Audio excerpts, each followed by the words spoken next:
This message is different. It's more personal. If you spent the holidays alone, not by choice, without family, friends, a partner, children, or even a pet, stay with me.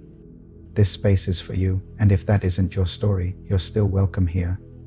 Over the last 4 months, I lived inside a hospital setting. Not because I was weak, but because my nervous system finally said enough. Too much chaos, too much emotional pressure. Not explosive anger, but the quiet kind that tightens the chest and hardens the jaw. Anger is often a secondary emotion. It rises to protect us from something more vulnerable underneath. In my case, it was grief, loss, betrayal. The pain of not being believed or understood. Sadness, when unexpressed, doesn't disappear. It turns inward. It becomes exhaustion, numbness, resentment, or shame. Anger gave me a sense of control when I felt powerless, but control is not peace.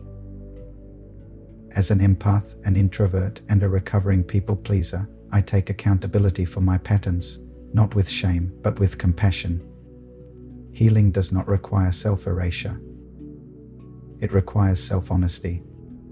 I am proud to say I released unhealthy coping mechanisms that once helped me survive but also kept me stuck.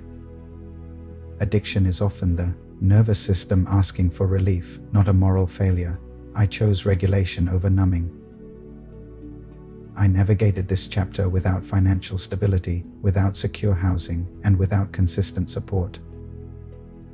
Healing from arrests, being mocked, harmed, and misunderstood as a trans man carrying so much history that honestly was never meant to be carried alone. Yet as a veteran, I chose accountability. I chose to search inward. Trauma does not excuse harm, but healing begins when responsibility meets compassion.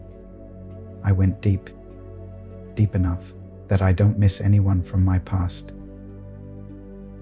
Not because I didn't love purely, but because I know I gave the best of myself with the awareness I had at the time. Now that love is returning to its source, me. Science shows that longer exhales activate the parasympathetic nervous system, the part responsible for calm, digestion, and emotional regulation. Spiritually, breath is life force. It's the bridge between the physical and the unseen. I practice breathing not to escape pain, but to stay with it safely. Inhaling presence. Exhaling resistance. Mindfulness isn't about positivity. It's about honesty. Being present with what is here without judgment allows emotions to move instead of calcify. Sadness, when honored, becomes tenderness. Anger, when understood, becomes clarity.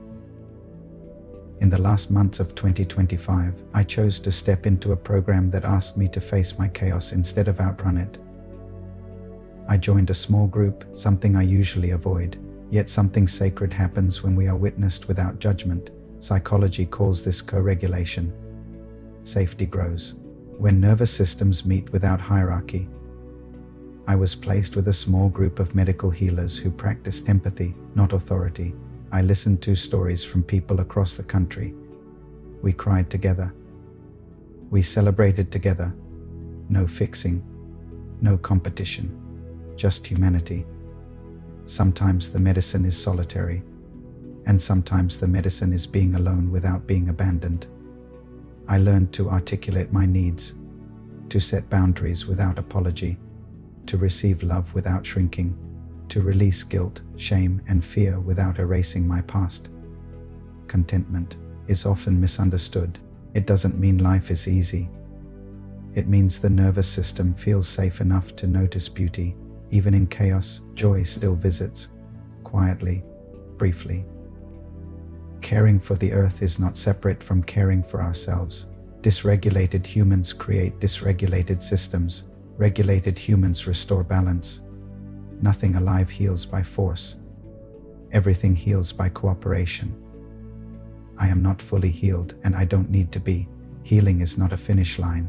It is a relationship with myself.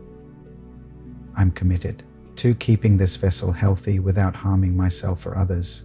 Even now, in a temporary home, shedding extra weight from hospital food and stress, I still hear birds sing. I still feel water moving. There is one soul I hold with tenderness, my favorite 8, a mirror who taught me by leaving, I honor your boundaries. Choosing distance from family does not mean withholding love. For me, it meant choosing peace over toxicity. If you are alone right now, hear this.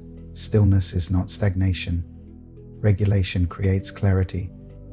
From surviving, we move into creating. As cycles shift and old skins fall away, we are asked to become braver, softer, and more truthful. The world doesn't need louder people. It needs regulated ones. Leadership begins inward.